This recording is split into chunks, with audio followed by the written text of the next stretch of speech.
Yeah. And when people have awakened with me, I've just pointed them in the direction of some books and suggested basic meditation course and stuff, and just said, look, whatever the God is, it's awakening consciousness, it's awakening in you, and just ask it for help and just say, what do you want me to do and what do you want me to know?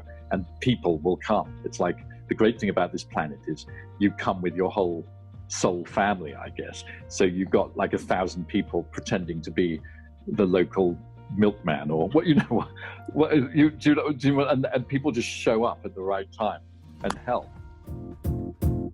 You got to accentuate the positive. I feel good. A little bit of feel good goes a long way. You're listening to Karen Swain, teacher of deliberate creation, accentuating the positive, showing you a way to a better life. Accentuating the positive, it's not just fad, it's sanity. Who in their right mind would accentuate anything else? If you feel like that's what you want to do. Hello and welcome to another show, Accentuating the Positive with Karen Swain. As always, delicious to be with you all again. Now, I have a beautiful, delicious, gorgeous friend with me today. His name is David Norman. Welcome to the show, David. Welcome me. Thank you, Karen. So lovely to be here with you. David's a bit excited about this. He's never really done anything like this. I think you did your first podcast just talking about the business the other day. On Friday last week, and today's only Wednesday. So, yeah, I'm kind of new to the whole podcast world. New to the whole podcast world. I know. I was just saying to my daughter this morning, the dolphin mermaid girl, she should do a podcast too. And she goes, yeah, people tell me that, but she's not a computer girl. She likes to be out in the ocean. Anyway, David is a businessman. He's been a friend of mine for over 20 years. I met him because he came to me as a client many years ago when I used to call myself healer. You weren't really sick. I don't even know why you came to me. I guess, I don't know. I just needed the light energy the or something, energy. or the connection. Spiritual evolution. And I thought I'd put David on the show because after having, I've always been on his case, you're a light worker or a light weaver, you're here to make a difference. And David knows that. And I've been on his case for like 20 years to be more of a participant in this sort of light realm industry. But as a businessman, he's doing that. And I thought, it's not a conversation I've had on the show before. I think the gurus called it the lay person, like back in the day, you could either be a mum and dad sort of spiritual worker, or you could like shave up and go into the monasteries and become a monk or a nun or a guru. What did they call it? They called it the householder. That's right. The householder. The householder, yes. Yeah. And I speak to people all around the globe that are spiritual teachers and they've got their shingle on the door and they call themselves spiritual teachers. But I haven't really spoken to a spiritual teacher who's a businessman and that does his work sort of undercover. So I thought we'd chat about that today. It's funny too, because I had my spiritual awakening when I was 22 and I got into the business when I was 18. And so I've kind of had my whole life dedicated to, you said before the show started that you got your top in Malin-Bimby, and I managed to go to the harmonic convergence in 1987 at Mount Warning, but I've always worn a suit and done the business the business way. So pearls are special in themselves, but we'll get to that. But it's interesting doing both. Let me read your bio just quickly, because I've made him write me a bio. He doesn't really have a bio as someone who's speaking about spiritual things. I said, well, come up with one. So David Norman was born and raised in London, 1963, and is a fifth in line within a family dedicated to the pearl trade. David lived in Japan for 2 years, from 18 to 20, then immigrated to Australia, where he has worked for over 20 years selling pearls farmed around Broome. So Broome, if people that don't know, Broome is a place in Western Australia, on the other side of Australia to where we are here in Sydney. And it's up north, isn't it? It's right up the north. It's across from Cairns, so it's much nearer to Singapore than Sydney. Not much nearer, but it's very near. It's on that way, the northwest of the continent of Australia. So if you were in America, it would sort of be up near Seattle and we'd be, being in New York, we'd be sort of in Miami. It's sort of diagonally up and across. And look at the colors of Broome are turquoise blue of the ocean and the sort of orange, burnt orange color of the land, isn't it? It has these red rocks and blue skies and turquoise seas. Turquoise seas. Amazing. It's where a lot of the opals come from as well. Yes, there's a lot in far north Queensland, but in the Kimberley region, there's all the diamonds as well, the pink diamonds in the Argyle mine. So it's quite mineral rich. And that red color in the earth called pindan comes from iron ore. And it's everywhere. But I lived there for June and July for 12 years. So I had 24 months of my life there. And it's a huge place for Aboriginal dreaming. There's a big, it's like you have extraordinary dreams. Even people who don't normally dream, they go to Broome and they have these most psychedelic dreams. And there's ancient, all rocks are ancient, I suppose. But the land around Broome, there's dinosaur footprints that you can see. And it's sort of dinosauric. I went to the Grand Canyon in the beginning of February this year in Tucson, Arizona, to vortexes and things in Sedona, and had a few days staying in the Grand Canyon. And the rocks of the Grand Canyon are the same color and look as as Broome, the rocks and there. And I thought about Broome while I was there because it's sort of a vortex, the whole place. Wow. Yeah. And they have tidal systems there that are 15 meters. So there's a big jetty in Broome. It's a town that 100 years ago, or 120 years ago, in 1901, was the center of the pearl business. There were 500 captains with 500 pearl luggers. They had boat crews, and there were brothels and drinking dens and all these get-rich-quick saloon bars. And it was a real crazy town full of all sorts of Asians. There's a whole cemetery for Japanese, a cemetery for Chinese, for the divers. And it was a very rich place. And Australia in 1901 was the richest country in the world because of minerals and sheep farming and agriculture. And Melbourne was the center. And my grandmother's grandmother and grandfather came to Melbourne in the 1830s. Their dad owned an opium den in Alexandria, Egypt, funnily enough. And he's to legitimize the money, he sent my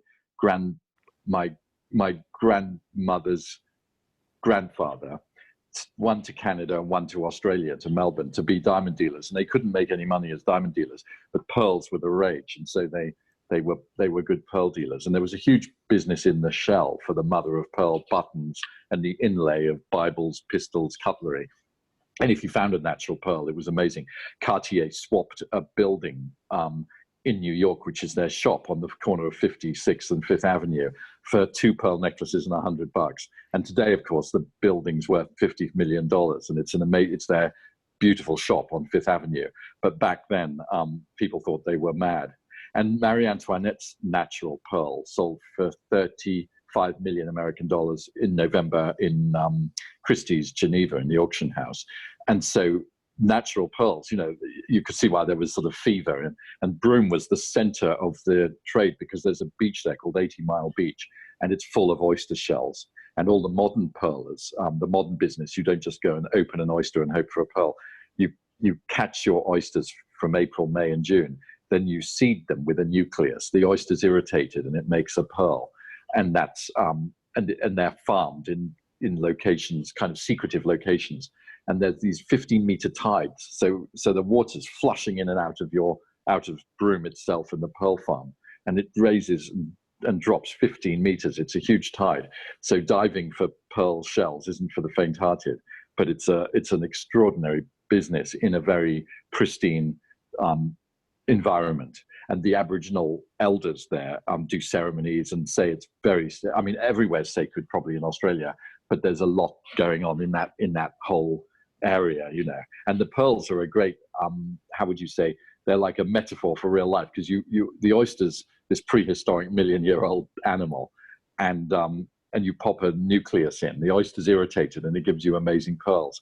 And in a way, it's a bit like real life when the people who irritate you the most, your friends and family or whatever, they're the ones who come here to teach you the most of patience and tolerance and unconditional love. when you really want to tell them to F off or something. But you as a spiritual being, you're trying to be a bit more loving and tolerant. You know? Well, you've raced ahead of yourself. I was going to get to that. I haven't finished your bio yet. Oh, my darling, I'd be quiet. I've always had a bit of verbal diarrhea, so I'll be quiet. It's your radio show. I'm going to let you talk. We've sort of finished the show now. No, there's a lot to say. Anyway, let me finish this sentence. Yes, ma'am. In Broome, WA, and you're selling the world's finest pearl jewelry houses to jewelry houses all over the world, it says here. At 22, you had a spiritual awakening, which you've spoken about, and has been on a continuous journey of self-discovery and spiritual study ever since. As a light worker, you say you're a perpetual student and have special affinity with whales, dolphins, crystals, planetary energy healing, and the understanding and development of galactic consciousness, which is what I want to get into. But so back to the pearls. Yeah, Broome, look, you've taken the words out of my mouth, because we didn't have, I never set questions when I do these shows. I just sort of turn up and let the conversation build. And usually I get the bio out in the beginning. But I was just thinking about this morning. I had a conversation with Annie Kagan years ago for the show. So Annie Kagan is a healer, and her brother died many years ago, and she wrote this book called The Afterlife of Billy Fingers, because he came to her after his death and spoke about the afterlife and all that he experienced after his death. And he was, they called him Billy Fingers because he was somebody that lived a life of, well, what we would call fast cars, fast women, bit of crime, too many drugs, too much alcohol. They used to call him Billy Fingers because he could sort of pickpocket things or steal things. Anyway, and he died at 60. But he said to her, we were talking about pearls, because I said to her, I had a dream years ago that my grandmother, who was very wealthy and died of leukemia when I was very young, she was a miserable cow. I only remember this sort of corpse in a bed, sort of half dead, as a young girl. But she came to me in a dream, and she flung open the doors, and we looked out onto Sydney Harbour. Actually, she lived on Sydney Harbour, and she said to me, "The world is your oyster. The world is your oyster." And I was telling this to Annie, and she said that Billy from the afterlife said, yes, and the irritation of life creates the pearls. And I remember thinking, wow, I've never thought about it like that before. Because when people say the world is your oyster, I have never married that, the sand gets inside the natural pearl and irritates the soft flesh in there, and because of that irritation, that this beautiful pearl is created, the pearls of life. And we say pearls of wisdom, and there's so much connotation about pearls being the beauty of life. So have you always known that? No, only more recently, I think, that because before I would let people irritate me and just think there's something wrong with them. But when I took responsibility for my own emotions, I think I could actually say it's my reaction to those people. And I think, especially within a family system, it seems like I've heard in speeches by Paramahansa Yogananda, where he says God comes to us as relatives to test us, but comes to us as friends to show love. And everyone's got some sort of relative, like you had your grandmother. Everyone's got these people in the family, like in The Lion King, there's Scar, the naughty brother who wants to be king and ends up killing Mufasa the king. And everybody's, or in Hamlet, which The Lion King's based on, Hamlet's brother poisons old King Hamlet, and the whole play's about Hamlet deciding or not deciding whether to commit suicide or kill the king. And it all gets resolved at the end. But I think this great irritation, it doesn't have to be just family, from business, from work, but from life. It's almost like we show up here for kindergarten, or we're in kindergarten or school, and life just sends us these constant situations to bring out the best or the worst in us. And if we choose for it to be the best, it's like the irritation, how would you say, like the irritation makes us into pearls in a way, whereas we're just sort of, I don't know, jagged rocks, something otherwise, We're jagged rocks. You know, years ago when you were coming to me as a client, and we would discuss the pearl industry and pearls, and I think I was asking you, you know, what is the spiritual meaning behind pearls? I was trying to find meaning in what you were doing in the pearl industry. I had this dream where I was in another realm or somewhere, but I was inside a room and all the walls were pearl essence. Like I was just inside this pearl room. And I remember waking up from this dream thinking, oh, the energy of the pearl is so blissful. It was years ago now, but I'll never forget that dream. What do you think the spiritual meaning behind pearls are? I think it's more their energy. I think all the rocks and the trees and the plants and the water and the crystals and the pearls and the gems, I think they've all come, they're on earth full of energy. And I sell on television, so I've done nearly 12 years on Australian TV and nearly 6 years on American TV. And when the ladies who are the hostesses of the show, when they put the pearls on, they always sort of go, oh, I feel like a queen. And it has this effect on everybody of bringing out their more, I don't know, it's like you stand stronger and feel more feminine, or maybe you could be feeling more masculine if you're a man. I don't know, more your feminine side. But there's something regal. And because the pearls have always been associated with I don't know, with queens, like Queen Elizabeth I was covered in them, and Queen Elizabeth II never takes them off. All the queens and crown, there's something very royal about them almost. But I think it's the energy the pearls give rather than the symbolism. And I think I'm very lucky working with them because I'm always surrounded by them my whole life. And if they do have healing properties of any kind, in the autobiography of a yogi by Paramahansa Yogananda, he does say on page 272, which I remember because it was my boarding school number. You all get a number at school, and mine was 272, and the other number was 18 in my first school. There, I'm remembering that. But on page 272, he said that the pearls have a healing transmitting power, and so do all gemstones.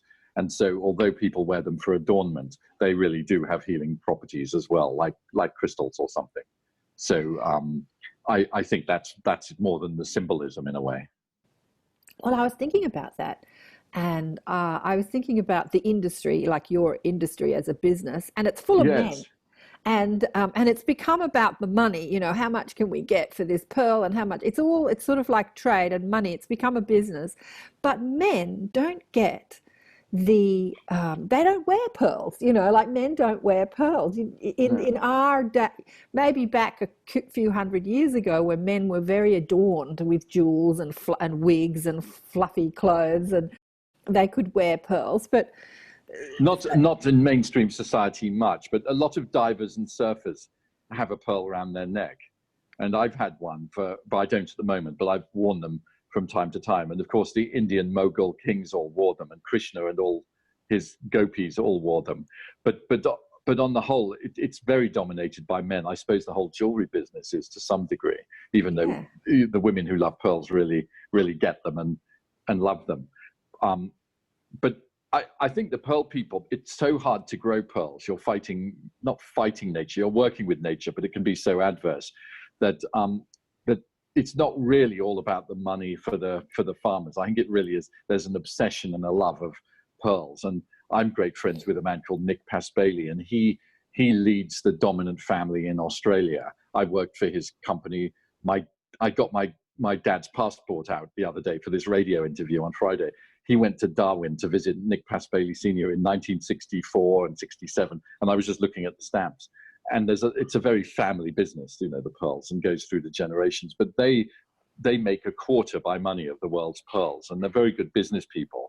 But Nick himself can talk for ages about a pearl. It's like a fascination, you know. And there's something about pearls they're called iridescence, which is like the rainbow play of all the colors. I so wish I had some today. I'm so sorry I haven't got them with me. I'd put them on. But there is something really magical about them in themselves, you know. I've never got bored of being in the business since, a kid at my dad's office, and then a teenager in Tokyo, and then working for the farmers in Australia. And every day you just see different things in pearls and new pearls, and they're just really great to be around. And we're obsessed, you know. They come from anywhere there's an oyster, you can get a pearl. So you can find them in rivers in America and in rivers in Scotland, and you can grow them in Mexico and Indonesia, Burma, Australia, the Philippines, Tahiti, the Cook Islands, Fiji, all over the world. There's a pearl business. So with farmed pearls, obviously you have to create that irritant. Like with a natural pearl, it's just that a bit of sand gets in there and irritates the flesh. But with farmed pearls, you have to create that irritant because you're not guaranteed that a bit of sand is going to get into all the oysters. How do you do that? Oh, so you take a round nucleus, which is the heel of an oyster called the pigtoe clam, which is from the Mississippi River. It's very prolific there, and so the nucleus makers buy all these pigtoe clams, and it has a thick heel, the oyster, and you grind out these beads. You catch your oysters in your farm area, or grow them in what's called hatcheries, where you grow baby oysters to larger sizes. And then a technician literally clamps open the oyster, which is open to feed, puts a wooden peg in while it's feeding.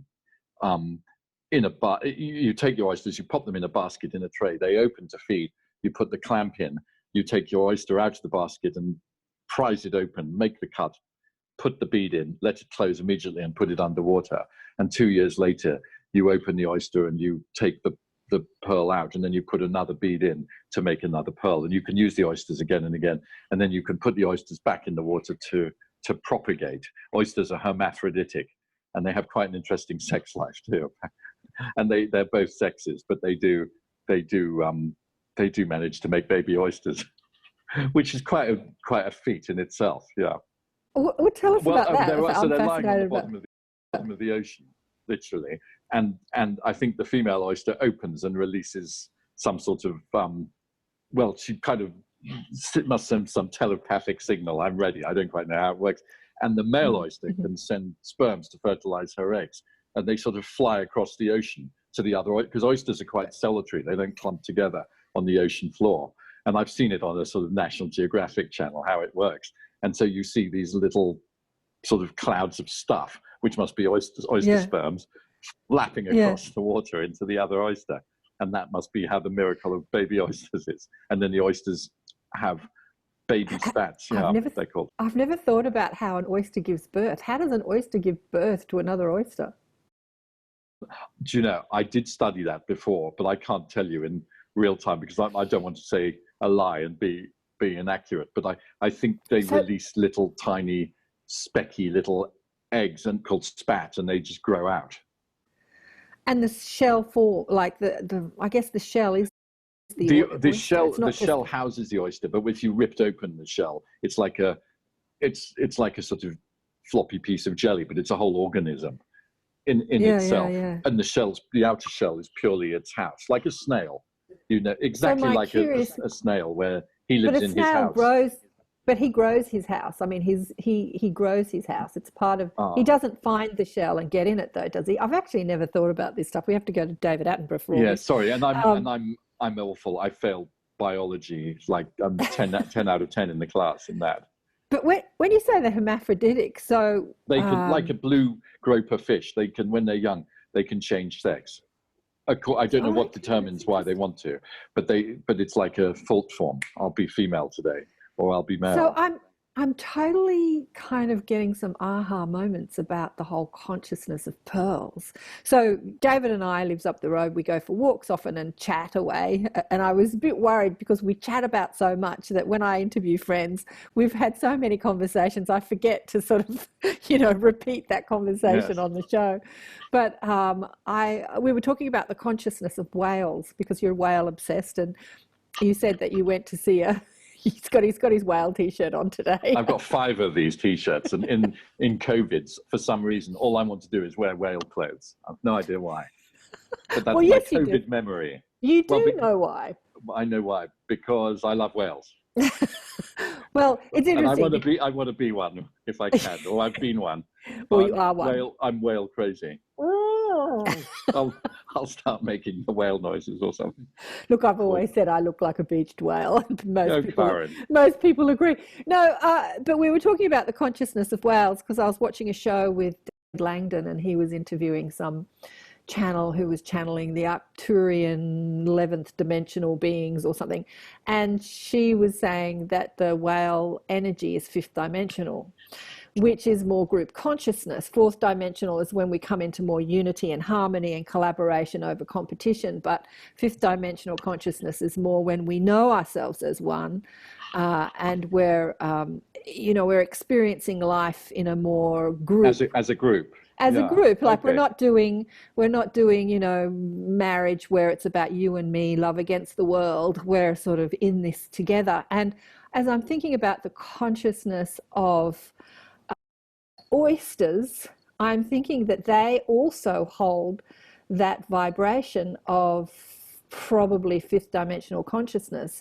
in that they're hermaphroditic. So they're not one or, they're not polarized as one sex or the other. They're both. It's a more unified experience. Yes, I'm with you. Yeah. So that's interesting, isn't it? It is interesting. Yeah. It is very interesting. Yeah. And so the consciousness of a pearl would hold, a pearl would hold that consciousness. But as we look through history and we see our kings and our queens adorned in pearls, they didn't do such a great job of actually injecting that group unified loving consciousness into history. They might have had that intent. No, but it was more about, it was like the perpetual human struggle for power, I presume, which is a huge part of humanity's story, is an ancient consciousness of power. And like even now, when you go to see Hollywood movies like Star Wars, let's say, so there's all this intergalactic stuff, and you've had guests on your shows who regularly see people from all different dimensions, and so for them, ETs are just an absolute matter of fact. Yeah. And people from Andromeda and all these places come and visit Earth, and people see spaceships and all this stuff. But ancient Hollywood, well, not ancient, modern Hollywood, is still basically saying it's a fight of good and evil, and you've got to zap them with special effects guns, and there's a lot of, and then we've won, and, let's make Earth great again, or whatever, it's always, there's a huge culture here of just power seeking. And even these people like Elizabeth I, they sent the conquistadors off, and Philip of Spain in the 1500s, to steal the minerals and the pearls and the gold from the New World, and murder the indigenous population or make them Catholic or whatever they forced them into by giving them shiny objects. Like they bought Manhattan for some glass bottles. Manhattan Island cost because the Indian and Native Americans who lived there didn't have, or the Indians, whatever they were, they didn't have consciousness around money, so they just swapped Manhattan the rights. They didn't have the rights to own land in their culture, so they just lived there. So these guys the Dutch bought Manhattan for some glass bottles and beads. Essentially, it was the best real estate purchase in history. But there was no consciousness of that's human history for thousands of years, like the Romans and the Industrial Revolution. It's all about the sort of the getting of more power and then keeping it. It hasn't evolved much, which is why I saw a film of Ronald Reagan the other day saying on that show about Close Encounters of the Fifth Kind, and there's a clip of Ronald Reagan in the United Nations saying, I sometimes speculate that maybe a UFO landing would unite the world if we had to fight some foreign invasion. Yeah. He didn't say, they could be friendly and we'll be united, which people now are coming through and saying. And so we do, the third dimension is a pretty basic place in many ways. Like we live in these little bodies and they get sick, and they, if we eat too much chocolate, we'll get diabetes. And, it's like so many things that can go wrong here with a physical third dimensional life. Whereas if you were a whale on the fifth dimension, the group consciousness, you're just sort of chugging around, eating plankton, loving life, and being conscious. But when people come here to spread that consciousness, they usually get killed. Like if Jesus did get killed, if he didn't retire in France with Mary Magdalene. But whatever happened, but the idea is Gandhi got shot because it's like the duality of this place that we live in. I never really understood this stuff before, but we're in a dual system, and maybe you need goodies and baddies like cowboys and Indians in the old westerns, and it's the nature of the game and the place here, isn't it? Well, absolutely. But what I'm thinking, I don't know what as that's I'm got to do thinking, with pearls, darling. But well, as I'm thinking about history and the pearls, like this is something I haven't thought about because I'm not someone who wears jewelry. I've got masses of it, not real jewelry, like, fake jewelry, like masses of pasted this and that in drawers of it upstairs. And I don't really wear it. I just don't feel the need to adorn my body, too much with jewelry, which a lot of women do. But as I'm thinking about, how everyone was so adorned, there was this time, there were these aliens that came to Earth, if you like, or extra dimensionals, let's call them extra dimensionals, that have seeded themselves on Earth to be, to sort of hold a consciousness while we descended into density. It's always been there. And I think that as people obsessed with jewelry or gems or pearls, they've had some inkling about it, but they haven't really understood why. They haven't really understood why they wanted to adorn themselves with all these jewels. And so the third dimensional consciousness is about ego and don't I look beautiful and I'm so powerful and I've got lots of money and I can buy all this stuff, but without actually going into the consciousness of the pearl or the gem itself and speaking to the consciousness of it and saying, speak to me about your world and speak to me about your consciousness. But it's always been there. It's like we've not been abandoned, is what I'm saying. Even though we descended into density, there's been the whales and the pearls and the oysters and the dolphins, there's been, and the gems. It's all been there for us if we were available to speak to it. And it doesn't make the wrong, like the people in the pearl business. There's a lot of people who are in it for the money and they're not particularly awake, and they wouldn't have a spiritual conversation. But it's only because they haven't been, for whatever reason, woken up. And maybe it's a valid existence to be asleep.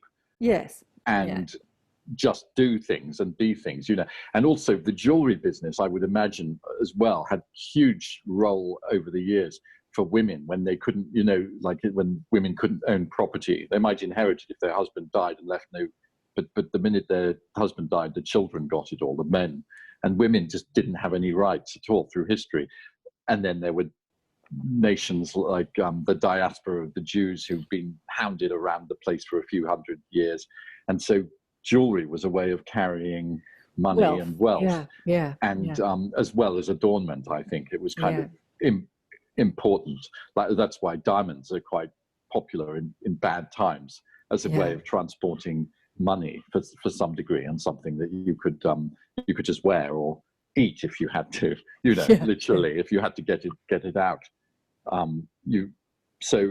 Get it out of occupied Nazi Germany or whatever, and you had to eat some diamonds with some bread or something, literally, to get away, or however it was. People were trying to escape the Nazis, or and go back from Roman times, maybe jewelry or gold had some significance then. So there's both, But it's funny, I often wonder why some people, like, I didn't ask to wake up when I was 22. I was drunk in a nightclub. I met a girl. She was selling flowers, and she said she was an astrologer, which I didn't have a clue what astrology was.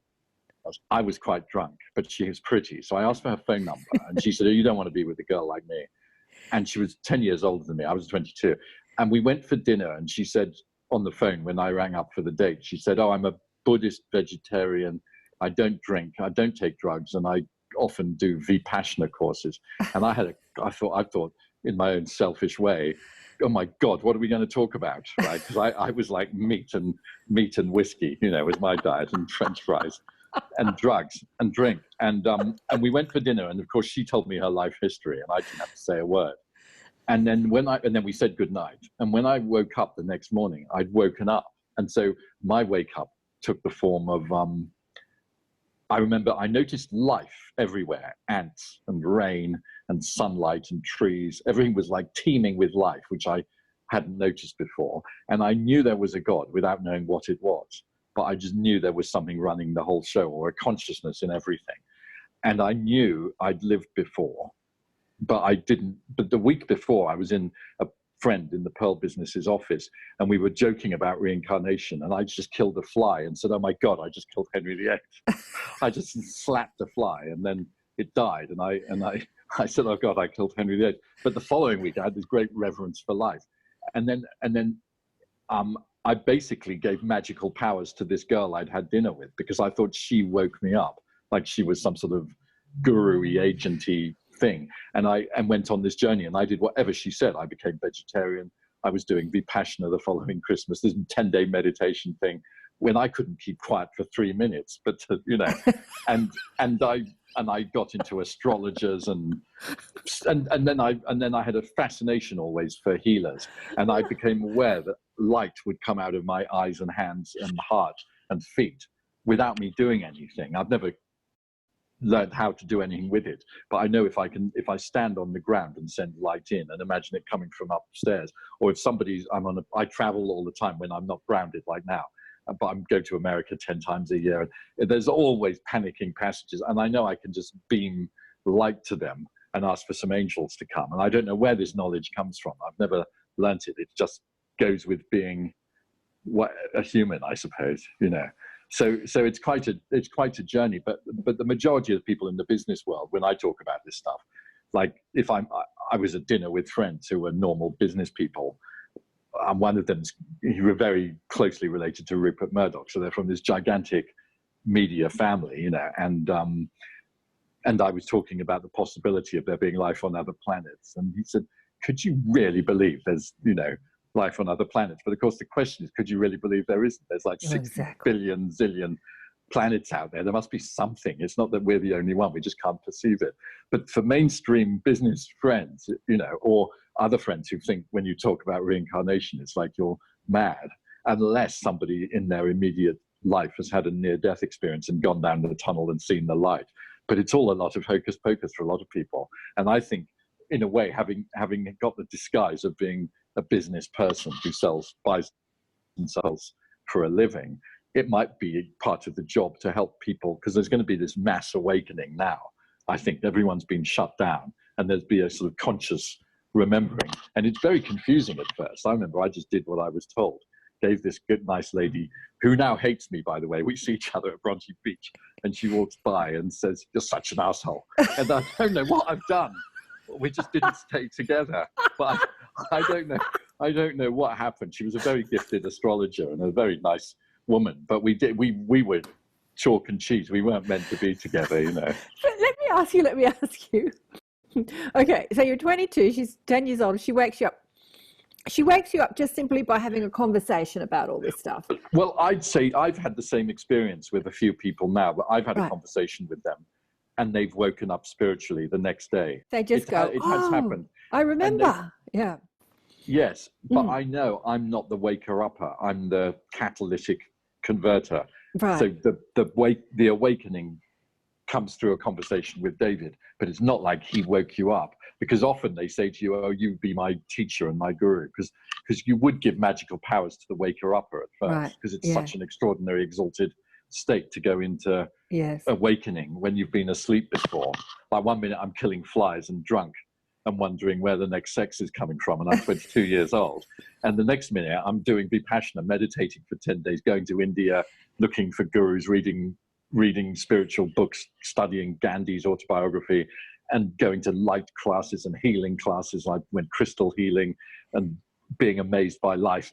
It's like this entire transformation, but you go a bit mad in the journey as a human being at first, because it's so Hang on, nothing at all. Stop touching your mic. You keep touching your mic. Sorry. That's all right. Because if you knock the mic, it makes this terrible noise.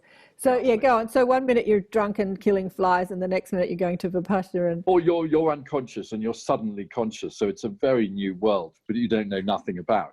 And maybe part of me staying in business, where I'm used to talking to people really only about business things. We're not going to drift off and talk about near-death experiences, ETs, and reincarnation ever.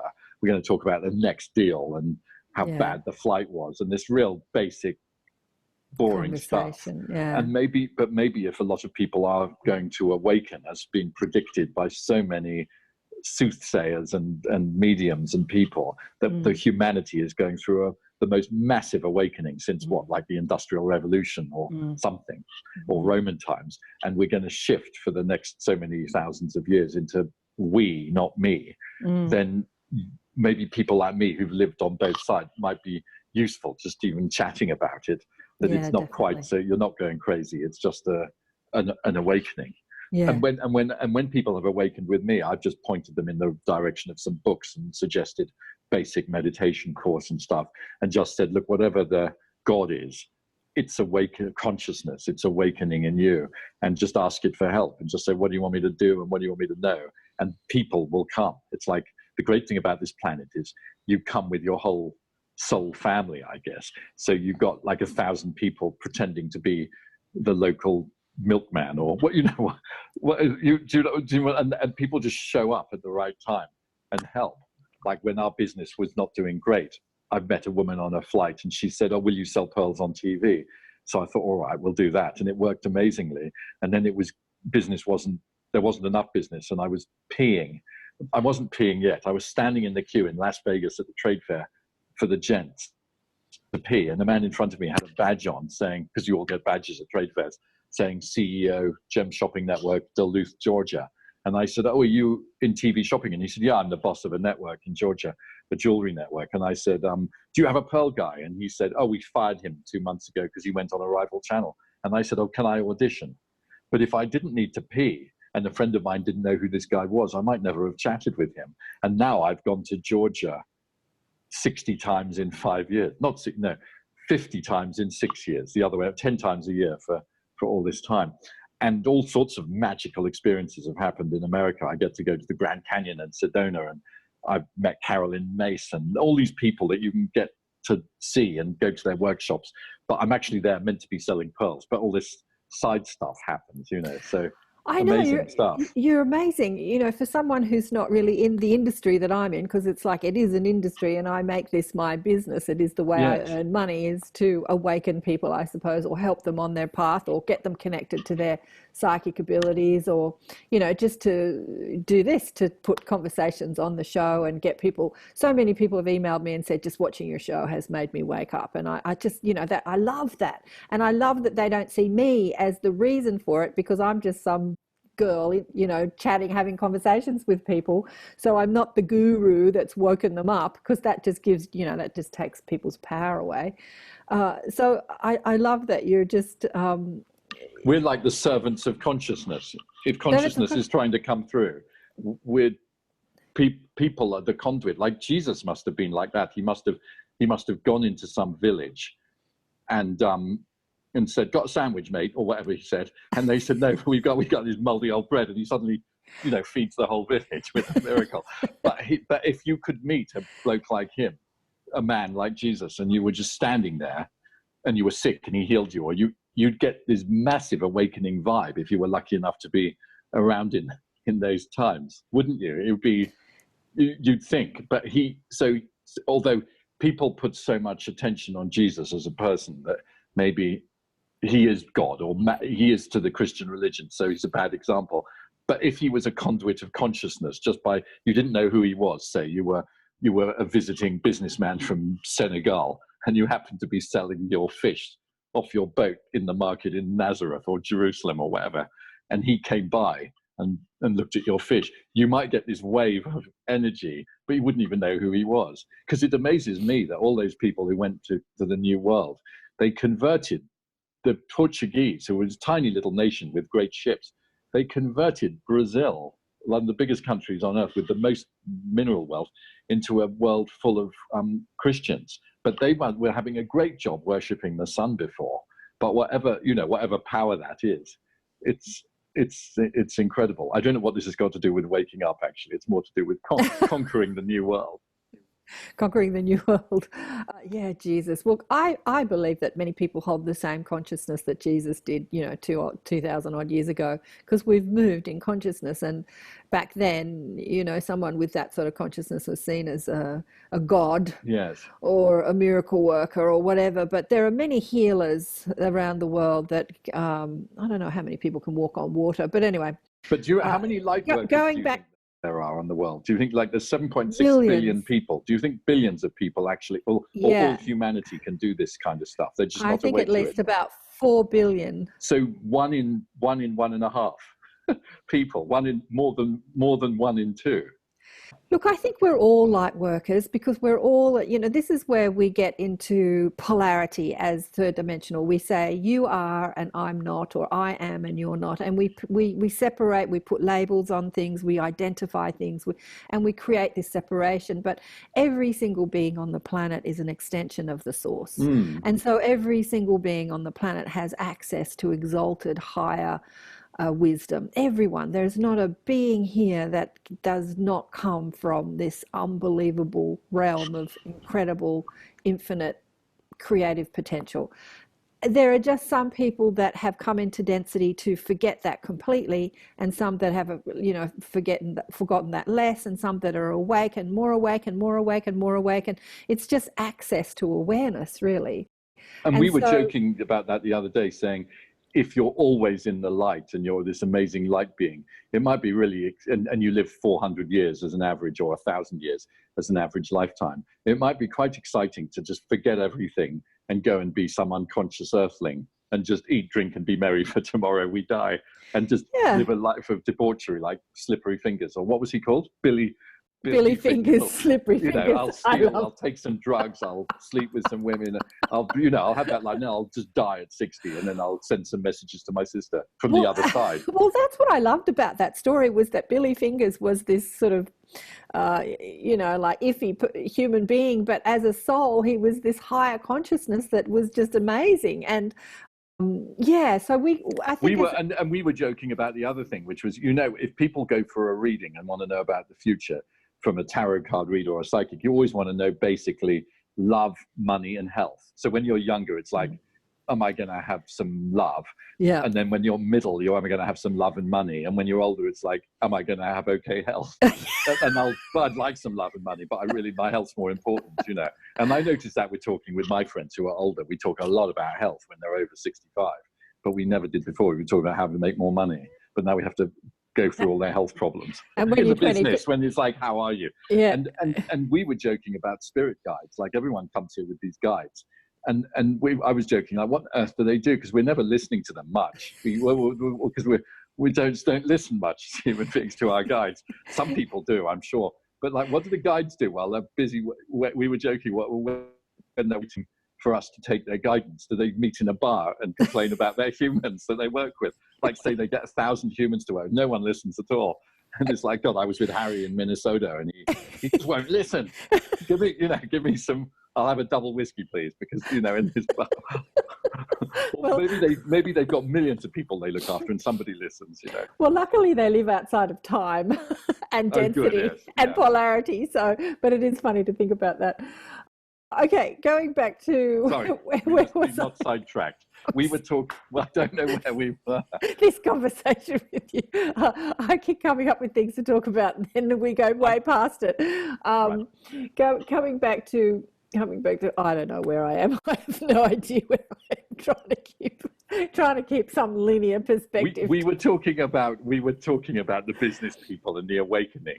And the different, you know, and waking up at 22 and then being in the business. You've told me so many stories about, you know, I'm a teacher who's been teaching people for years about law of attraction or deliberate creation, how we create our own reality. And my guides have said to me that as humans, this is something that humanity needs to remember more than anything, because it takes back your power, and you don't put your power in someone else, either in the money or the business or the guru or the wife or the lover, you know, because you have the power to create your world, and we experience our world through how we think and feel. So we've got the power to create how we feel and how we think, and therefore how we experience this third dimensional polarized experience. So you've told me many stories about experiencing some struggles and then coming up with, you know, like ideas like, wouldn't it be great if, and then amazing things have happened. Like when you left, you were working for the Paspaley, you know, the big company. And why did you leave that company? I didn't do well in a big company. Right. I had a very exalted position, and in the pearling world, Nicholas Paspaley is like Bill Gates in the computer world or Steve Jobs in the telephone world. Right. And so if they come to you and say, look, our families know each other and we want you to work for us, it's like the highest honor you can get in professional life, if you don't have your own business that you want to be in. And I was working for Nicholas Paspaley's opposition, which was a family called the Calises in Perth. And I knew I'd go and work for him one day, and I knew our families had known each other. And, you know, when I first came to Australia, his dad took me out for dinner and was so nice to me in 1984. And they were really a very special people. And they make extraordinary pearls. They sell to Cartier, Tiffany, Mikimoto, Van Cleef, Harry Winston, all the best jewelers in the world, and have their own beautiful, beautiful shops. But within his world and his organization, there was so much politics because it was a big company and they were in aviation and farming and all sorts of things. And I just couldn't do politics. And I had a boss who was very bossy, who smoked a lot of grass a lot of the time and was incredibly controlling and just wouldn't let me do my thing. And I'm so intuitive a doer.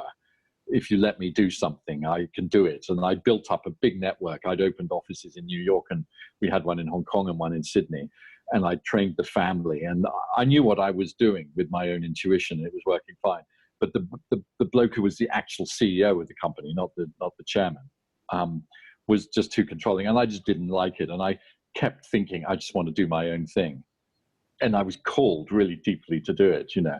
And then I had this very extraordinary thing where I needed a sign, and to make sure I was making the right decision after thinking about it for a year. And the sign I asked for was to see dolphins in the ocean. And then I was walking with a German friend from the travel business, and I said, I want to see a sign of dolphins just to make sure I'm doing the right thing. And then I went swimming in the pool. This is in Bronte Beach, where there's an ocean pool next to the ocean. And then I said to her just before she went off to swim in the actual real ocean, and I wanted to do laps in the pool. And I said to her, you know what, I've made my decision. I don't need to see dolphins. It's okay. I can trust myself. Mm. And I got in the pool, and she came running over. And when I came back from swimming a lap or two, and she said, David, look, there are dolphins. And I looked, and they'd already gone. And she said, oh, you've just missed them. So I got exactly the sign. I want to see dolphins, but I don't need to see them, if that makes sense. Yeah, and it was yeah. And my mum passed away at that time. It was 16 years ago now. And when she died, for the first time in my life, I felt, I can do anything I want now. I don't have to be responsible. But I was born with a sense of looking after both parents. So my dad was a pearl dealer, and my mum was kind of like a housewife, you could say, and then later worked in later life. But when they both died, they both said to me, you were our parent. You looked after us this lifetime. And then I came in with this huge, overdeveloped sense of responsibility and caretaking. So in my psyche, the caretaker and the responsible one, it's the same with my children. It's like, let them grow up. Yeah. Okay, so you asked me how many light workers do you think are on the world, and I said, well, maybe, I don't know, 4 billion. So, and then I said, well, everyone's a light worker because we all come from the light, but there is different intentions. So those that are come into density to experience density. So I'm going to come in and become a drunk, alcoholic, drug addict and womanizer and, experience density and not give a rat's ass about anyone else. Like slipping fingers. That's like slippy fingers. Like that's my intention, or I'm going to come into experience polarity and, in various ways and become a criminal or whatever. And then there are some that come here that have the intention to look after those ones. And that's what I would denote are the light workers. So they come in. The looker afterers. The looker afterers, the ones that feel that they're responsible to look after the ones that are just like, yippee, let's party in density and like experience all this tragedy and everything. And so the light workers hold that responsibility, and they become doctors or nurses or some sort of, they're in some sort of business that's always got this sense of caring for others or looking after others. I mean, some sort of service industry. It could be having a restaurant, feeding people, or it could be, being, I don't know, waitresses or whatever, but they have that responsibility. They hold that responsibility. And I think that that's the difference. if we're all light workers, every 7.5 billion people on the planet all come from the light, there are those that are exploring and diving through density, and then there are those that have come with that sense of responsibility to look after others. And maybe in the game of life, you get to play all the characters, and you get to be the responsible one and the irresponsible one in lifetimes. Definitely. And it's your turn this time to be a bit more responsible. Yes. Definitely. But there are different intentions with different light workers. Some come from extra dimensional worlds, other planets. And, they say they're actually asked, can you come to Earth and assist in the ascension process or the shift? And so there are definitely those light weavers or light workers that know that they've come for a reason to assist. And that can either be to wake people up to cosmic consciousness or wake them up to their own, God consciousness. Or so, yeah. So I've felt that yeah. in COVID now. That I've every day that I've woken up, I've felt really useful, and as if my whole life has geared up to this moment without understanding why, but that I'll be used however I will. And it's much less about little I and more about we, like that whale consciousness we were talking about earlier. But I feel much more part of the we. And whether I lose my business because COVID destroys it, or whether it flourishes, or whether I live in a cardboard box or the White House, none of that matters anymore. Whereas before it was very significant through, I suppose, just through the journey between fear and love. Like fear says, there won't be enough. And love says, everything's going to be okay, and it already is okay. And it's like the human journey is that. He said, touching the microphone again. Sorry. There's people, these Not books, Touching the Light. There's a book, Touching the Light, right, for light workers, and our interview can be called Touching the Microphone. And giving me a headache. I need, double doses of. I haven't heard of the book Touching the Light. There's a lot of books out there. Okay. So I want you to tell that story, because I think it's amazing. You've told it to me quite a few times, about that transition you went from, obviously, as we're all taught to fear and to think there's not enough, working for a big corporate and then setting out on your own path. Like, where was the money going to come from? How is that going to happen? Because this is what I speak to a lot of people that are coming out of the corporate world, whatever they're working as, and they know that they're here to make a difference, and they want to start their own business or do something like music or speaking, and they're in this sort of like, how do I support myself? So your story of how that all magically happened, tell us about that.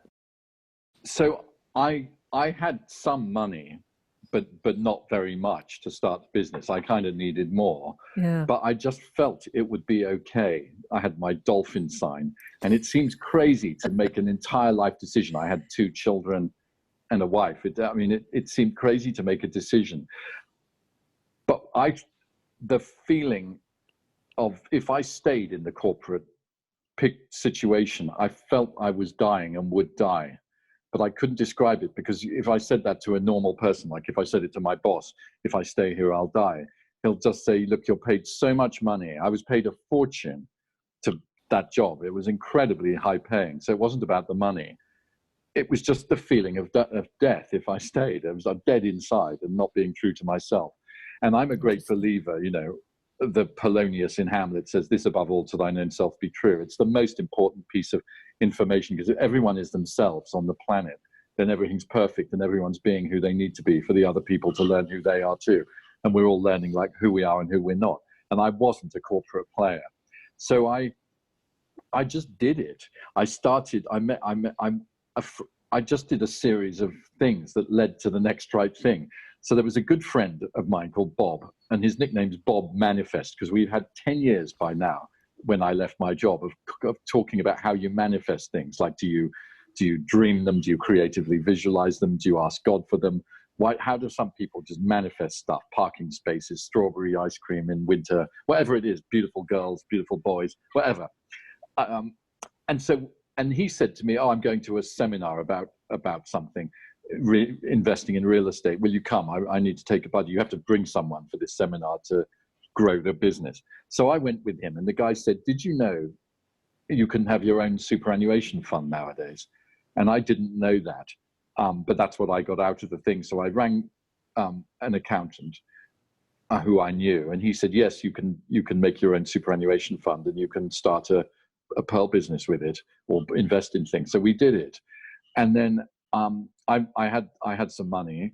I went to Hong Kong to the jewelry show to buy the first pearls, and started the business basically by going and buying these pearls. And I have these friends in England. They're billionaires. I met them through the business, and they've got all sorts of businesses. They supply the US Army with desert boots. They own Doritos in Russia. They've got restaurants and all sorts of stuff. And they buy a lot of jewelry from me. And the wife said to me, could you buy me a fake scarf by a designer? It's in the market called Stanley Markets in Hong Kong. And I thought, God, you can afford to buy the business, let alone a scarf. But all right, I'll do it. So I got in the taxi queue outside of the Trade Fair Convention And a fake Center, scarf. and to go and buy 2 fake scarves in the Stanley Market. And there was a blonde man in front of me who I knew from London. We'd known each other as teenagers. Our dads did business together. And I said, hey, William, how are you? And where are you going? And he said, I'm going to Stanley Market. I said, you're not going to believe this. I'm going there too. He said, I'm going to meet my fiance. I said, I'm going to buy fake scarves. So we chatted along the way, and he just inherited a fortune. I don't know, like 40 million pounds. He was very well off. And in the taxi, I told him what I was doing. And when we got out of the taxi at the other end, he said, I'm going to give you 100,000 Australian dollars for the business. Try not to lose it, but I'll forgive you if you do. So all of a sudden, after one taxi ride, ostensibly to buy things, then I had $100,000. I came back to Australia, I had dinner with a friend who's an investor who used to be a New York stock market guy and had retired back to Australia where he grew up. And I told him, and he said, you know what, I'm going to give you 100,000 from my pension plan as well, but don't lose it. So suddenly, like 2 weeks later, I've got $300,000 to pop into pearls. And then my golf teacher wanted to be part of it, and the accountant wanted, and all of a sudden we had $500,000 and we had a going business. Then the business started and did really well. And then there was this huge crash. Lehman Brothers collapsed. There was the global slump in 2007-8. And at that point, I met the TV shopper on the plane, and they said, would you do a TV show? And the ladies on the TV show are average age 40 to 60, now in business. And they didn't have a slump, and they kept buying pearls. And so the next right thing has continually happened. And even in COVID now, I've thought at first, we're going to lose the business, and I'm going to have to do something and be a spiritual teacher and try and make money, or do something. I don't know what I do if I'm not a pearl dealer. And suddenly the TV shopping has gone really well in this COVID's time, and we're not going to starve to death at the moment. But I am it's like the next right thing. And so if you're thinking of leaving your corporate life and starting something, it's really hard just to say, just do it. But if you feel like I think if the feeling that you're dying in your corporate world is because you are, and you will die in there on some level. And if you let your soul light go out and die, you're just hating life and what you're doing, really. You're just existing. And so you can't really ignore that voice. And the same voice that's saying, leave, leave, leave, I think is the same voice that is the creative force inside that manifests the things needed to change. And if you come here with a soul family, like thousands of people along the way, or hundreds, they're all going to pop up and be the guy in the taxi for you. But there is this element of blind faith that you do actually have to step out and leave, unless you're fired from the corporate world, which often happens too, that it's a machine, the corporate world. It's like a soulless thing that just needs profit and it doesn't need to care about people. It's a bit like the fable of the scorpion and the frog. There's a flood and the scorpion's drowning, and it asks the frog to carry it to the other side of the river, and it does, and it saves its life. And then the scorpion stings it, and the frog says, oh, I'm dying, why have you stung me? And he says, it's my nature. And it's corporate nature to just use people and then get new ones. And it's just but the same nature is it's the teacher, I suppose. And so people have it within them, but it's a huge leap of faith to just trust your intuition. And yet it's so amazingly powerful and keeps on working.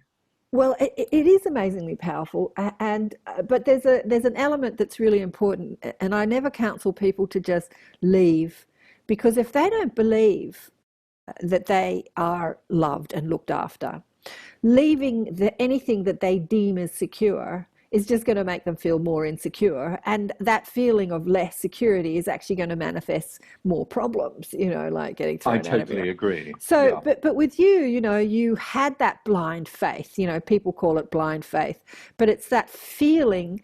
And this is something that I worked with for ages because I had so many money problems, is that I knew that my money problems was not my lack of ability to make money, but my lack of feeling worthy that I could, like this lack of feeling loved or feeling secure in a world that was very unsecure. Because put yourself out there as an energetic healer or spiritual teacher in a world that's all corporate and money and that's bullshit and blah, blah, blah, is a really precarious place to put yourself in. And so finding that strength of faith and knowing that all this stuff you talk about is your truth, like really knowing that I am an extension of the source and I am unconditionally looked after and cared for and loved. And so there's nothing I have to be or do to prove my worthiness.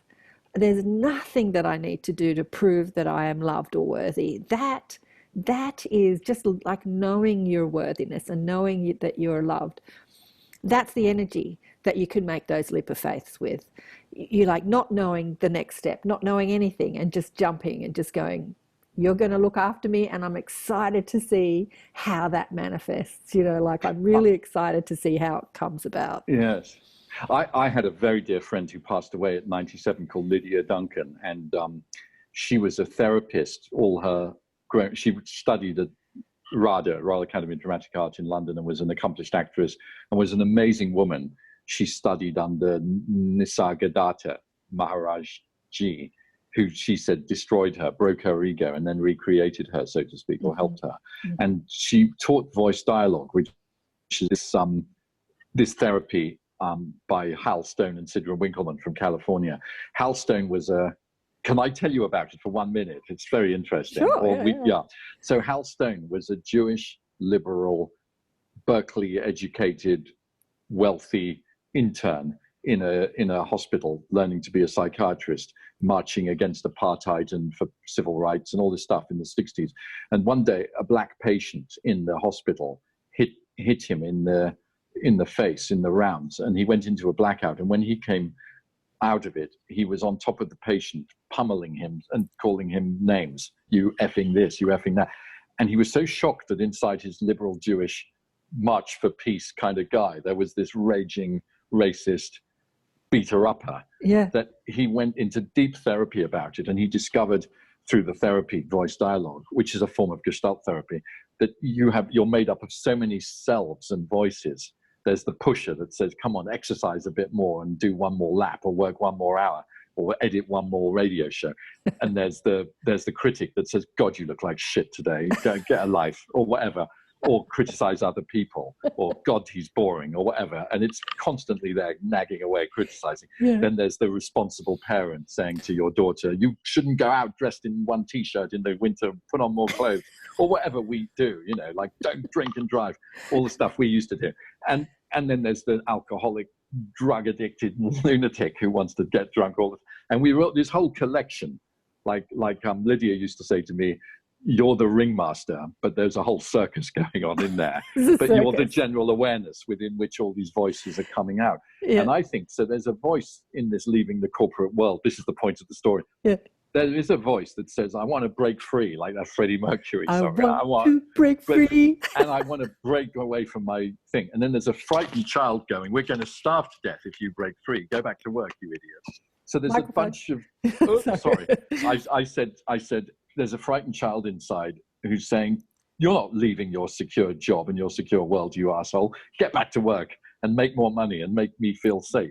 So and the child very often is running the adult show. It's like the adaptive child or whatever that doesn't want to feel the pain of childhood. So it's pushing the adult to do certain things, stay in a job longer than you want. And then there's the voice of the intuitive God inside. And in one voice dialogue session, I was the child, and I hid behind the sofa in the session and said, I'm not coming out and I'm not going to talk. And I'd rather be dead. I never wanted to come here.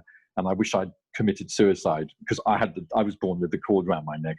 And I said in the voice dialogue session, he should have left the cord there. He shouldn't have come here. This place is so difficult. It's horrible. And then there was this God character saying, I am your father and I will take care of you. And it was the only time in my life it felt what it would be like to be God. It was like this really strong, powerful, safe, fatherly, motherly energy. It was only 3 seconds, but it was very strong. And it made me so realize we're all these things. And so the one who wants to leave corporate life might not be the one who wants you to leave, but it's all within you. And I think on some level, the intuitive, spiritual, eternal voice of our soul gets through sometimes, but not often, because competing with so much fear, like FOMO. My big fear is fear of missing out, FOMO. And so if I'm attending Carolyn Miss's workshop in Chicago, what if Paul Selig's workshop in New York is better, or whatever?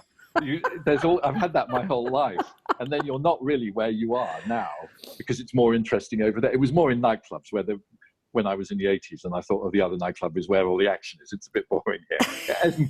It isn't. I'm much more better at being here now, where I am, and that's where the consciousness is. But FOMO as a thing is like fear is what runs us so much of our lives as human beings, and the whole journey seems to be trying to be less fearful and more loving, but it's a really slow journey. Like from the head to the heart is a lifetime, but it's only 10 inches if you measure it, or 20 inches, or whatever that is in centimeters. Yeah. Well, absolutely. As I'm listening to you talk about all these voices and all these personalities and aspects of us all competing with each other, the scared child and the pusher and the microphone rattler. The microphone rattler, what Paul's guides would say, what my guides would say, but using Paul's vernacular or their vernacular, is that once you reach the upper room, the upper octave, he said that this experience, or they say that this experience is just a resonance of frequency. It's an octave. If you think about everything as vibration, it's just vibrating in a specific frequency. And if you raise your vibration into a different frequency, into a higher frequency or a more connected frequencies, which is what we're doing, or on a collective level, it's called the enlightenment or shift or whatever, and you reach the upper room, there's no fear in the upper room. And so all those voices, all those characters competing with each other, just cease to be you. You cease to be identified with them, and you can enjoy them like your characters in a play and love them, but you're not identified with any of them, and none of their voices direct your experience, because there is a greater voice or a higher voice or your higher self which directs your experience, and that voice is rooted in love, and inside love is this feeling of unconditional security, and everything will be all right, and all is well, and this is fun, and isn't it beautiful, and isn't it interesting, and how fascinating, and like, wow, this is such a great experience. Even when you're, there are a few people on the planet, as I talked about before, we talk about Jesus, there are a few people on the planet that have that consciousness. And Byron Katie is one of them. So she's had the experience of getting cancer and going blind, and all these terrible things have happened to her since she's had her awakening, which was about 30 years ago. And in all those experiences, she said, wow, I've never been blind before. This is going to be fun. Or, gee, I've never had cancer before. This will be a real experience. I wonder what this is going to how this is going to unfold. And so with everything that we experience, you can experience it with joy. And that's what it is to live in that upper room that Paul is, teaching, or Caroline Mace is teaching, or I'm teaching, or you're teaching, or we're all teaching that, like, return to the perspective of the upper room, as Paul calls it. So, yeah. And it is that journey of living it. What Paul was saying because he's all on my consciousness, because I had a conversation with him the other day. He was saying that the next book is about how we live as humans, rooted in third dimensional consciousness, in polarity and fear and love and war, the fight of the good and the right, and the right and the wrong, and the good and the evil. How we live as humans operating in the upper room in this environment. And I think that that's probably much of the conversations we have on the show, and I have with my clients, and definitely with the people in the inner sanctum. How we actually manage to live that perspective as we experience this polarized contrasting third dimensional experience. And as more people start to really live that perspective, then the whole consciousness raises into that experience, which I think is where ETs live, a lot of them, not all of them. You know, they live in that unified experience in the upper room. And so they still have physical lives and do things. And as Kevin said, you know, Kevin Briggs, he said that he knows his Ort and Dee are married and they have children and families, and you know, there's still all that experience, but they just experience it with a completely different consciousness. So I liked it when Kevin was talking about, he's got a friend who was like a maintenance man and a pilot on a spaceship, and he just looked up and waved at him when he was tinkering with his spaceship. And maybe on Saturdays they go shopping for new suits and stuff. with their wife and children. Well, there are some things that happen as you evolve in consciousness which become not necessary, and clothing is one of them, food is one of them. Not in every experience, because there's more experiences, an infinite amount of things that we can experience, and combinations of experience and frequencies that we can play with. It's like an infinite amount, but there are definitely some extra dimensionals or terrestrials which have evolved beyond needing to eat or clothe themselves, because they wear this, I don't know, grey suit that's just, it's hard enough to combat any weather condition. They don't need to protect themselves against hot and cold. And it's fascinating, isn't it? It's amazing, really. But living in the upper room is the job, isn't it? In a way, it's like making this constant choice to do the loving thing and to not give in to fear quite so much. Yes. As just a normal third dimensional person. And then as we grow older and the more work we do on ourselves, it does seem inevitable to be more loving and a bit more in that upper room. And I've noticed within myself, it's taken to my 50s, but to be able to sit with people, and there's this phrase, hold the space, but just not have to change them, but let them talk about their third dimensional pains and sufferings without having to fix them. Just see they're going through something and just sit there and send them some love without having to say, do this, be that, I'm doing this for you. It's a nicer way of being, which is much more allowing, but it sure has taken a long time. It sure has taken a long time. Well, yes. No, but we've got lots of time, haven't we? Sorry, we've got lots of time. There's lots of time. We've got eternity to get it right. There's no hurry, you know. And Paul was saying that, you know, the guides say that when you live in the upper room, there's no need for personal growth courses. So there's no need to sort. Now, what was that course that you said Lydia was telling you about? Dialogue. She taught voice. No, she did therapy through voice dialogue. You'd go to her with a specific problem. Yeah. And then whoever wanted to sit in the chair and talk about it would talk, and then the other person within you would talk, and you realized what was going on as your general awareness, you know. And I've done another therapy that's amazing called I can't remember what it's called. Golly, that's so silly of me. But what I was trying to say was that when you're in the upper room, there's no need for any of that, because you know yourself as unconditional love, and you know yourself as the witnesser of all that and not the identity of all that. So voice dialogue and personal growth and much of our healing courses is very much about understanding why we think, you know, like psychology and all that sort of stuff is all about understanding it.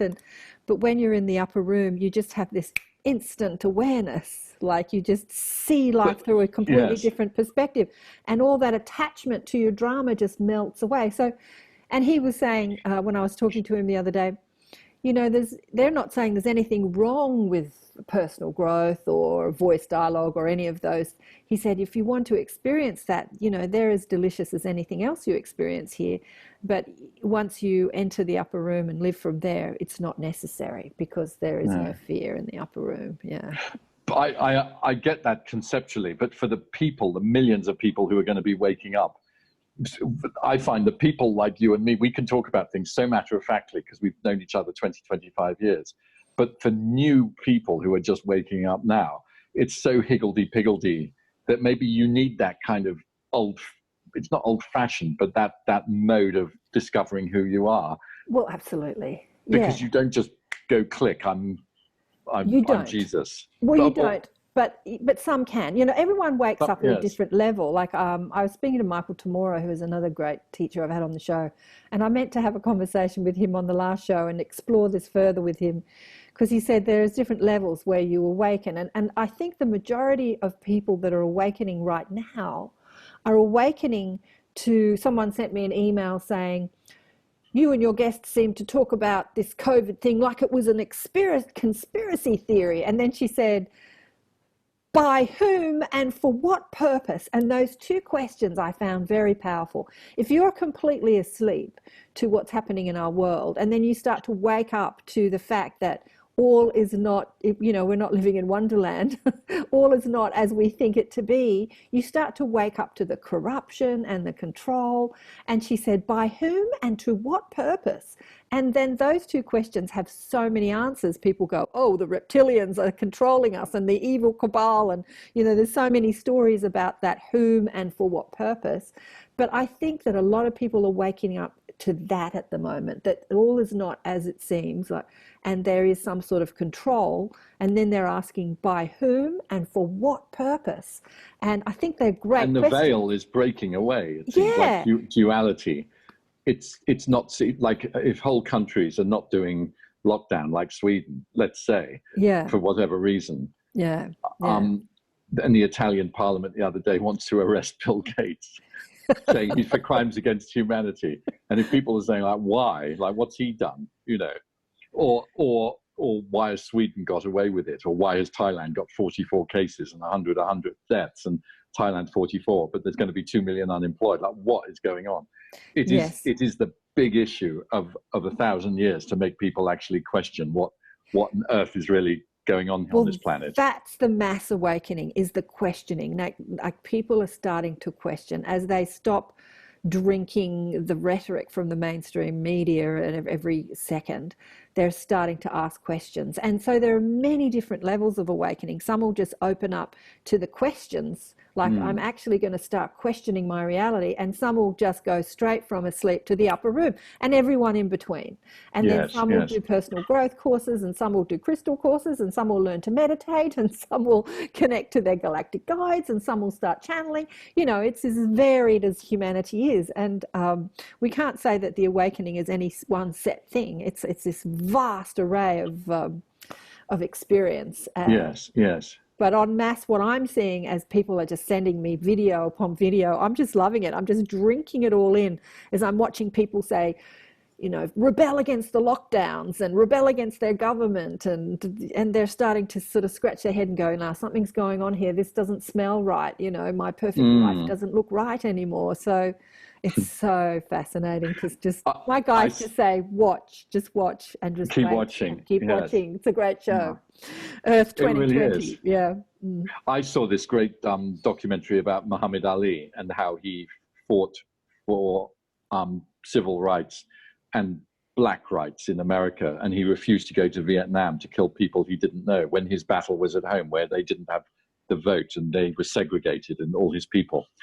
And much later, he was asked to give the commencement address at Harvard University, and he gave a good speech. And at the end, they asked him for a poem, because he was famous for his Muhammad Ali poems. And he went like this. He went, me, we. That was his poem. And it turned out to get in the Guinness Book of Records as the shortest poem ever, because the one before was bulls, Adam had 'em. That was the shortest poem in the world. But me, we was the one. And me, we is what's going on now, like little me and I, and with my little fears, and big we, being part of the we is so much more exciting, and the logical conscious choice, but like what's good for everybody. Yeah. Look, what I've discussed with many people, what's going on, no matter how you're framing it, and whether you're seeing it as being controlled or the evil cabal or, Bill Gates trying to microchip everybody, and no matter what story you've come up with, the evil that's going on, it is a unifying experience because it's happening globally. And with every story that we have about what's going on, I think the most important story is that it is a unifying experience, because there is not one country in the world that is not experiencing the same type of constraints or lockdowns or fears, and so in our fear and our constraints, we are unified as a humanity like we've never been before, and that you've just got to love that. I love Neil Donald Walsh's book Conversations with God, and in the book 3 he wrote, "There is only one of us." There's only that was one of of the things that came through. And so all the goodies and the baddies in the giant play, you know, what the Indians call Leela, the Hindus call Leela, the cosmic play, that they're all, there's only one of us. Like we're all one from one place and one thing. There aren't two places. Even in those movies like Star Wars, Darth Vader turns out to be Luke Skywalker's daddy. And there's a, I don't know, there's a, or if you had to be Judas Iscariot, so your job was to betray Jesus and get some silver and then commit suicide. When they met afterwards in the afterlife, maybe Jesus said, "Good job, mate. You know, you had a good life as Judas." But throughout history, number 13's unlucky, and Fridays are bad, and you can't go to sea on a Friday, and God forbid you go to sea on Friday the 13th. And if somebody's a Judas, they're a betrayer. But if he didn't do it, Jesus might not have got to be crucified and the whole thing wouldn't work. So, and the thieves, you know, there were 2 thieves who gets crucified next to you. So if they hadn't stolen some meat and turkey and vegetables or whatever they stole to get crucified, they wouldn't be up there. And then the story doesn't work in a way. But everybody's really vital. And if I don't know, if Judas isn't being a bit naughty, Jesus can't be Jesus. So we need, and if Darth Vader doesn't give birth to Luke Skywalker, he can't be in the light. So we need the lot, don't we, in this game to realize who we are and who we're not. So Lydia, the 97-year-old lady, took acid with Timothy Leary and asked the question, on the trip, is there a God and why are we here? And the answer was, of course there is, and you're here to experience everything you are and everything you're not. Good stuff, eh? Good stuff. Good stuff. I think we might end it there. Look, we could keep going, but yes, is there a God? Of course there is, and you're here to experience everything you are and everything you're not. Perfect. Karen, it's been so lovely to be with you today. Thank you so much for having me. I'm very, I'm touching my mic, but I'm very, very honoured and thrilled. Thank you. Thanks for being on the show. And David's joined our Inner Sanctum. If you want to join our Inner Sanctum, I'd love you to too. He's getting a lot out of meeting all the people I've had on the show. And even though you've got all this beautiful wisdom and inside you, it's still lovely to sort of see how other people. Yeah, I love it. So thanks for being on the show. Thank you. Well, don't you love David? He's got so many stories to share. We didn't even share, I don't know, 1/10 of them. Anyway, it was a small percentage. There was so much more we could say, but he had to go because he's a businessman. He had lots of business happening, and it's here. It's mid-morning here in Sydney, Australia. So he took the morning off to chat with us for the show, which is beautiful. Yeah, I hope you enjoyed that. And, you learned a bit more about the world of pearls and all sorts of things. A wealth of information is our David. It's interesting, even though he hasn't put himself out there as a teacher, or he's always sort of played with that idea, I don't think it was his mandate or his job to be out there with the shingle on saying, you know, I'm here to sort of awaken your spiritual. I think that his work is inside this, you know, business world where people are all caught up with what's in it for me and how much can I sell and money, to just be that light. And even though he's like any businessman, he's into, you know, making money, making business work as you do, there's kind of more going on than just making money, isn't there? And there's much more going on. And he seems to know a lot of people that are amazing teachers like Caroline Myss and Lee Harris and Mike Dooley. They all seem to be his friends, and I don't know how he meets these people. Just like attracts like. Your vibe attracts your tribe. So it's interesting, the work that we do in this world, spreading the light or looking after people, we can do in all walks of life. It doesn't really matter. It's as long as you shine that light and be that joy. I've known him for a long time, as I said, and I've seen him go through his ups and downs and his divorce and dramas, but through all of it, he maintains this really joyous energy, and people just love being around him because he just holds this joy, this joyous energy, even when he's in his confusion and his upset and, you know, and going through his dramas. He still maintains a sense of humor about it all and joy. And for the most part, he's been sort of like 80%, 90%, love and joy and spreading light. So beautiful, beautiful to see somebody like that. The cats come to say hello, hello. This cat just jumps on me all the time when I do this. I always have a glass of water next to me and tries to drink my water, even though he's got his own bowl of water. No, he wants my water. So what else do I want to say to you? Remember to subscribe and like if you like the shows, if you've stayed for this long, and to share the shows with people. I said in one of the talks I did that because I've turned off the monetary part of it, I'm not making money from the ads. I just hate that. When I say hate, I just, that whole advertising thing, selling us stuff, being interrupted all the time. Look, I'm not somebody that watches mainstream media or television anymore, so I'm not used to these ads and all these platforms like YouTube and Facebook and Twitter and all these platforms that have become these big mega platforms are just introducing more and more ads. In the middle of a Facebook video, there will be, just when you're sort of really getting into it, bang, an ad will come. And Facebook never used to do that. And I think, oh my God, this advertising world, if people only knew that your vibe attracts your tribe. And so yes, it's good to have exposure to what you do and what you offer the world, but do you have to do it in the middle of somebody's video? Anyway, so I'm not into that. So I've turned all that off, and I thought that the algorithms wouldn't let my shows be seen, but people have been emailing me saying, yeah, you still show up in the feeds, and I don't show up as much as I used to, but I still show up. But the best way to get the message out is for you to share the shows with your friends and on your social media platforms, and that's how we get to spread this message. Spread the love, spread the love. So I hope you're still all enjoying the COVID times, and my guides had lots to say to you, and I'm sitting here and I can't think of what it is, so I'll have to go and have a cup of tea and maybe make another video, because they were like on me again, get on there and talk about this, and I'm very reluctant. I go, well, do I have to? I much rather have conversations with people because it's so much fun, to have these conversations back and forth. David does like to talk, doesn't he? But he's fascinating. Before I could get a word out, he's gone on to the next thing. I'm like, right, that was a question I was going to ask him. That's like, next, what else? Anyway, he's fabulous. So who's coming up to in the inner sanctum? I don't know. Let me have a look. Well, we've got lots of angels coming up. Belinda Womack is the 12 archangels. She's beautiful. I love Belinda. She's beautiful. She's coming in as a guest teacher into the inner sanctum, so we can meet her and quiz her about the angelic realm. There's quite a few angel people coming up, funnily enough. There's another woman who called Athena. Now, what's her name? Athera? What's her name? Coming on the show. Athera?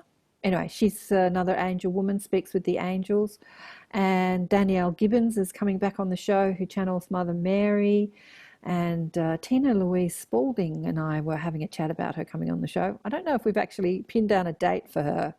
She channels, the Christ consciousness, or Jesus, she calls Jesus, and many other people. And yes, who else is coming into the inner sanctum? Robert Schwartz. Robert Schwartz is going to come in. Oh, I loved my conversation with Robert last year about how we choose, the agreements we make before we come. Soul contracts, I think he calls it, soul contracts, how we choose a lot of the dramas that we go through. And even though he's not a psychic or a channel, he's a researcher. I don't normally put researchers on the show because it's all other people's stories. I like people to have their own access to their own guidance. And with everyone I speak to, every single person, I'm not listening to them because it's a good story or it sounds good. I always ask my mob, what do you think of that?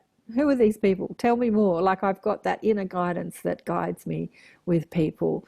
There has been the odd time where I've listened to people's fast talking, and I've got swept up in people's, intellect and fast talk, and they've said that they're psychics or mediums, and when I've really looked into them, I've found that they're actually all in their head and they're not really doing what they said they've done. But that's rare, because I usually ask my guides. And but Robert is actually very divinely guided, and he just doesn't talk about it or doesn't understand that he is. But he's very intuitive. Even in his in the conversation I had with him, he said he was guided to go and see a psychic who started talking about, these soul contracts, and that what he had been through in his traumatic childhood, he had actually planned before he got here. And it was the first psychic he'd ever seen, and he picked a good one. And so he was, he was led. He was listening to his intuition or his impulses. He's a wealth of information. And who else is coming up? Oh, look, if you go on the page, karenswaim.com/Inner Sanctum, you'll see the schedule of the guests coming up in the Inner Sanctum. But I'm inviting more people. I think I'm going to have another chat with Jaylene, who channels the Mantid, and she's talks about the microbiome because of what we're going through with the viruses. And there's a fabulous doctor out there, if you're my Facebook friend, called Dr. Zach Bush, who is the first medical MD, triple certified medical, I've ever seen that talks about the ecosystem of this world, the microbiome of the planet and our bodies, and the consciousness and medical science, and marries all of it. Like, there's plenty of people talking about channeling and talking about the vibrational frequency, and plenty of people talking about the science, the hard science, and kind of people marrying a bit of, diet and stress release and meditation. But I've never seen a doctor that really has the whole story. There's a beautiful, he's done a few shows. I think he's really busy. I'll try and get him on the show. I haven't reached out to him, but he's out there. Look for him. Dr. Zach Bush, his name is. He looks young, but he's in his late 40s, I think, but he looks like he's in his 20s. Anyway, he's got some answers to what we're going through, especially with, how he predicted that the virus, and his story is that's because of the imbalance in our world, which is what my guides keep saying. They keep talking about, it's about balance, it's about balance. And I went to do a talk about this the other day, and I sat there and I'm like, what do I want to say about balance? And then I was listening to him, how we've ripped our soils of the microbiome in the soils, and so a lot of the foods we're eating don't have the frequency or hold the nutrients that they should because of the way we plant, and we're not working with the consciousness of these beings, these bacteria and viruses in the trillions. Like, our bodies and this planet is just a team of this microbiome, these consciousnesses, and we're not working with them. And we're seeing them as the enemy for the most part, and sanitizing our hands and putting masks on. And anyway, there's a bigger story to what's going on in the world and what health is all about. And Dr. Zach Bush has some answers. So if you want to listen to him, go find him on YouTube. He's all over YouTube. And thanks again for watching. And I love you all. And remember, get that book, Awakened by Death. Big love. Bye for now.